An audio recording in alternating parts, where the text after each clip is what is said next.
এই স্ক্যাবিস যদি আপনি সময়মতো চিকিৎসা না করেন, এর থেকে কিন্তু আপনার কিডনি আক্রান্ত হতে পারে। ফুসফাসরা রোগ বর্তমানে একটি মারাত্মক ব্যাধি। এটা একটি পরজীবীর মাধ্যমে হয়। এটা একটি পানিবাহিত রোগ, যেখানে বেশি ছেলে মেয়ে হোস্টেলে বোর্ডিং এ একসাথে থাকে, তাদের মধ্যে এই রোগটি বেশি হয় এবং এটি মারাত্মক একটি সমস্যা রোগ। এই রোগে শরীরের বিভিন্ন ভাঁজে যেখানে ঘাম জমা হয়, ওই সমস্ত বগলের নিচে রানের সিপায় ছোট ছোট বিসি হয় এবং প্রচন্ড চুলকানি হয়।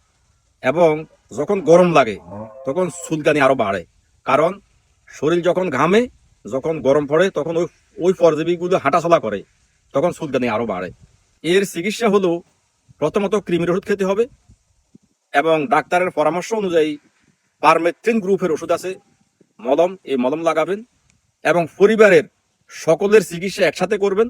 সকলের জামা কাপড়, বেডিং পত্র, মশারি সবকিছু গরম পানি এবং অ্যান্টিসেপটিক ডেটল এবং স্যাভলন দিয়ে পরিষ্কার করবেন। সবসময় পরিষ্কার পরিচ্ছন্ন থাকবেন। সকলে একসাথে কৃমির ওষুধ খাবেন।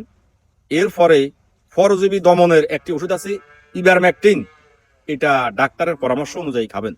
মনে রাখবেন, এই স্ক্যাবিস যদি আপনি সময়মতো চিকিৎসা না করেন, এর থেকে কিন্তু আপনার কিডনি আক্রান্ত হতে পারে।